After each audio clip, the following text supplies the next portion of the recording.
കൂട്ടുകാരെ, പൊന്നീസ് കോർണറിൻ്റെ പുതിയൊരു വീഡിയോയിലേക്ക് എല്ലാവർക്കും സ്വാഗതം.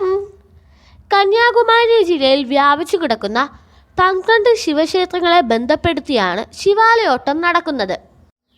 ശിവരാത്രിയോടനുബന്ധിച്ച് നടക്കുന്ന ശിവാലയോട്ടമാണ് ഇന്നത്തെ എൻ്റെ വീഡിയോയിലൂടെ നിങ്ങളിലേക്ക് ഞാൻ എത്തിക്കുന്നത്. അപ്പോൾ നമുക്ക് നേരെ വീഡിയോയിലേക്ക് പോകാം. ശിവാലയോട്ടത്തിലെ ഒന്നാമത്തെ ക്ഷേത്രം തിരുമല ക്ഷേത്രമാണ്.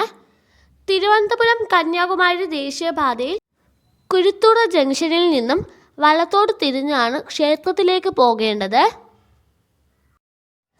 ക്ഷേത്രത്തിലേക്ക് പോകുന്ന വഴിയിൽ ധാരാളം കൊടി വിൽപ്പനക്കാരും തോർത്തും മറ്റും വിൽക്കുന്നുണ്ട്. അങ്ങനെ നമ്മൾ തിരുമല ക്ഷേത്രത്തിന് മുൻപിൽ എത്തിയിരിക്കുകയാണ്.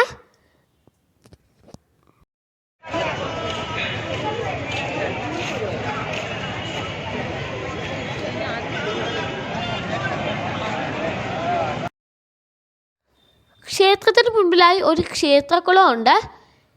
ഇവിടെ വരുന്ന ഭക്തർ ക്ഷേത്രക്കുളത്തിൽ കുളിച്ചതിന് ശേഷമാണ് അമ്പലത്തിൽ തൊഴാനായി കയറുന്നത്. ഈ ക്ഷേത്രത്തിൽ ശൂലപാണി ഭാവത്തിലാണ് ശിവൻ കുടികൊള്ളുന്നത്.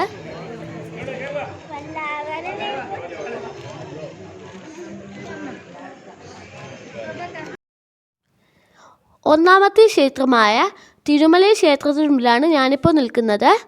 ഈ ക്ഷേത്രത്തിലെ ദീപാരാധനയ്ക്ക് ശേഷമാണ് ഭക്തർ ശിവാലയോട്ടം ആരംഭിക്കുന്നത്. ഈ ക്ഷേത്രത്തിൽ ശൂലപാണി ഭാവത്തിലാണ് മഹാദേവൻ കുടികൊള്ളുന്നത്.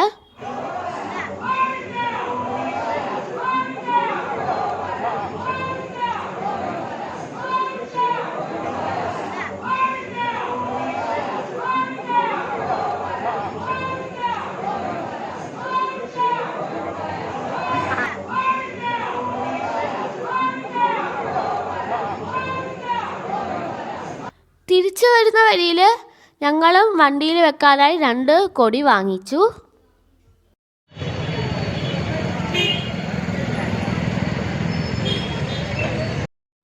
ഇനി ഞങ്ങൾ രണ്ടാമത്തെ ക്ഷേത്രമായ തിക്കുറിച്ചി ക്ഷേത്രത്തിലേക്കാണ് പോകുന്നത്.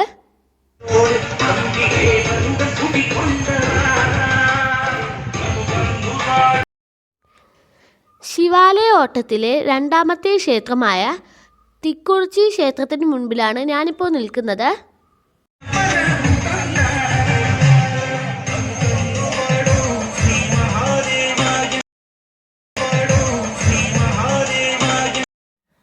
താമ്രപർണി നദീതീരത്താണ് തിക്കുറിച്ചി ശിവക്ഷേത്രം സ്ഥിതി ചെയ്യുന്നത്.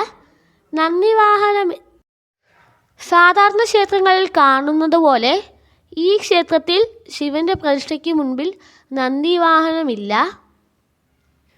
ഈ ക്ഷേത്രത്തിൽ വലിയൊരു തിരക്കാണ് അനുഭവപ്പെടുന്നത്. കാൽനടയായി വരുന്ന ഭക്തർ ഇവിടെ എത്തിച്ചേർന്ന് കഴിഞ്ഞു. അതുകൊണ്ടാണ് ഇത്രയധികം തിരക്ക്. ശിവാലയോട്ടത്തിൻ്റെ ഐതിഹ്യം അനുസരിച്ച് കാൽനടയായിട്ട് വേണം ഈ 12 ക്ഷേത്രങ്ങളിലേക്കും പോകാൻ. ധാരാളം ഭക്തർ കാൽനടയായി ക്ഷേത്രങ്ങളിലേക്ക് പോകുന്നുണ്ട്.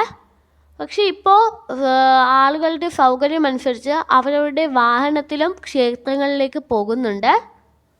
ധാരാളം ആളുകൾ ഭക്തർക്കായി സൗജന്യമായി വെള്ളവും തണ്ണിമത്തനും ചുക്ക് കാപ്പിയും ഒക്കെ കൊടുക്കുന്നുണ്ട്. ഞങ്ങളും ഇവിടെ ഇറങ്ങി തണ്ണിമത്തനും ചുക്ക് കാപ്പിയും ഒക്കെ കുടിച്ചു.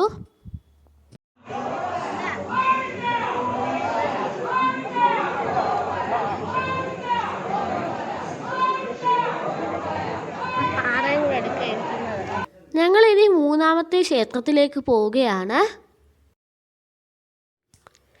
ശിവാലയോട്ടത്തിലെ മൂന്നാമത്തെ ക്ഷേത്രമായ തൃപ്പരപ്പിന് മുൻപിലാണ് ഞാനിപ്പോൾ നിൽക്കുന്നത്.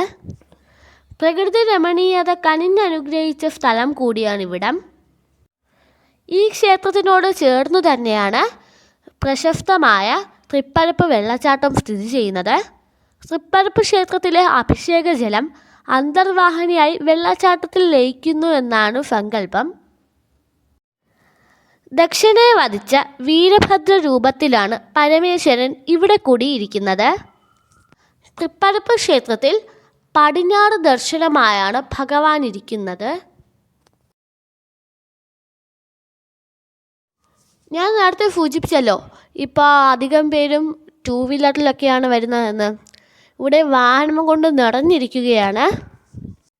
ഇനി ഞങ്ങൾ 4ാമത്തെ ക്ഷേത്രമായ തിരുനന്ദിക്കര ക്ഷേത്രത്തിലേക്കാണ് പോകുന്നത്.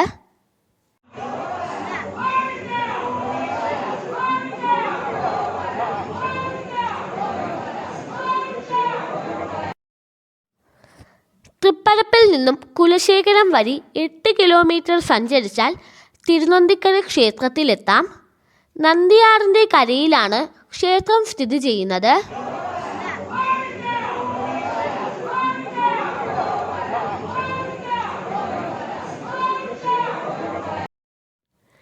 കേരളീയ ക്ഷേത്ര ശില്പകലാ രീതിയിലാണ് തിരുനന്ദിക്കര ക്ഷേത്രം പണികഴിപ്പിച്ചിരിക്കുന്നത്. ശ്രീകോവിൽ വിമാനവും മറ്റും ഇതിനുദാഹരണമാണ്. ഇവിടെ ശ്രീ പരമേശ്വരൻ നന്ദികേശ്വര രൂപത്തിലാണ് ഇരുന്നരുളുന്നത്.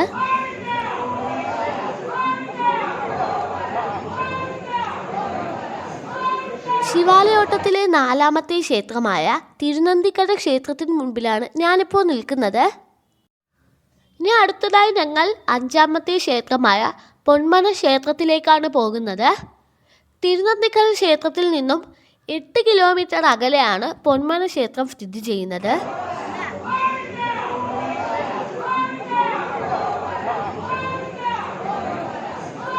ശിവാലയോട്ടത്തിൽ ഞാൻ കണ്ടൊരു പ്രത്യേകത എന്ന് പറയുന്നത്, എല്ലാ ക്ഷേത്രങ്ങളുടെ മുൻപിലും ഒരു ക്ഷേത്രക്കുളമുണ്ട്. അവിടെ എല്ലാ ഭക്തരും കുളിച്ചതിനു ശേഷമാണ് അമ്പലത്തിലേക്ക് തൊഴാനായി കയറുന്നത്. പാണ്ഡ്യരാജവംശവുമായി ബന്ധമുണ്ടായിരുന്ന ക്ഷേത്രമാണ് പൊന്മന ക്ഷേത്രം. പൊന്മനയിലെ ശിവൻ തീമ്പിരാധിപൻ എന്ന പേരിലാണ് അറിയപ്പെടുന്നത്. തീമ്പൻ എന്ന ശിവഭക്തന് ദർശനം നൽകിയതുമായി ബന്ധപ്പെട്ടാണ് ഈ പേരുണ്ടായത്. ശിവാലയോട്ടത്തിലെ 5ാമത്തെ ക്ഷേത്രമായ പൊന്മന ക്ഷേത്രത്തിൽ ഞങ്ങൾ തൊഴുതിറങ്ങി. ഇവിടെ അധികം തിരക്കൊന്നുമില്ലായിരുന്നു, അതുകൊണ്ട് തന്നെ പെട്ടെന്ന് തൊഴുതിറങ്ങി. പോകുന്ന വഴിയിൽ പല സ്ഥലങ്ങളിലും ചൂടുവെള്ളവും ചുക്കുകാപ്പിയും കടലയൊക്കെ കൊടുക്കുന്നുണ്ടായിരുന്നു. ഞങ്ങൾ ഒരിടത്ത് ഇറങ്ങി ചുക്കുകാപ്പിയും കടലയൊക്കെ കഴിച്ചു. ഇനി ഞങ്ങൾ നേരെ 6ാമത്തെ ക്ഷേത്രത്തിലേക്കാണ് പോകുന്നത്. പൊന്മനയിൽ നിന്നും 11 കിലോമീറ്റർ ദൂരെയാണ് പന്നിപ്പാക്കം ക്ഷേത്രം സ്ഥിതി ചെയ്യുന്നത്. പോകുന്ന വഴിയിൽ ഒരിടത്ത് ഇറങ്ങി ഞങ്ങൾ കഞ്ഞിയും എരിശ്ശേരിയും കഴിച്ചു. നല്ല ടേസ്റ്റ് ഉണ്ടായിരുന്നു. അപ്പോൾ കഞ്ഞി കുടിച്ചുകൊണ്ടിരുന്നപ്പോഴാണ് ഞങ്ങളുടെ നാട്ടിലുള്ള ശോഭിയച്ഛനും സുരേഷ് അങ്കിളും കൂടെ ആ വഴി വന്നത്. അങ്ങനെ ഞങ്ങൾ കുറച്ച് നേരം കാര്യമൊക്കെ പറഞ്ഞിരുന്നു. ഞങ്ങളുടെ നാട്ടിൽ നിന്ന് തന്നെ ധാരാളം ഭക്തർ കാൽനടയായി ശിവാലയോട്ടത്തിന് പോകുന്നുണ്ട്.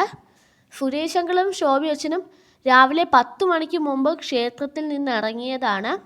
ഇപ്പോൾ ഏകദേശം രാത്രി 10 മണിയൊക്കെ കഴിഞ്ഞു. ഇത്രയും സമയമെടുത്താണ് അവർ 5 ക്ഷേത്രം പൂർത്തിയാക്കിയത്. കഞ്ഞി കുടിച്ചതിന് ശേഷം ഞങ്ങൾ വീണ്ടും 6ാമത്തെ ക്ഷേത്രത്തിലേക്ക് യാത്ര തുടർന്നു.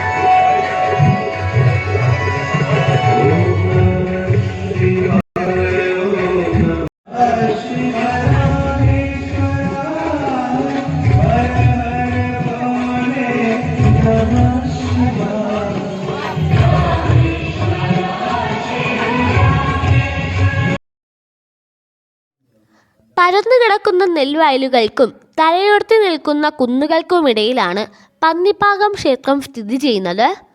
അർജുനന്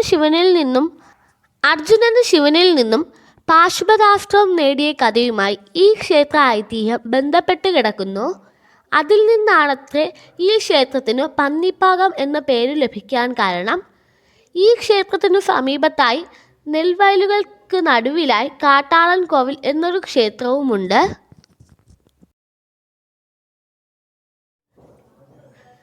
ശിവാലയോട്ടത്തിലെ 6ാമത്തെ ക്ഷേത്രമായ പന്നിപ്പാക്കം ക്ഷേത്രത്തിന് മുമ്പിലാണ് ഞാനിപ്പോൾ നിൽക്കുന്നത്.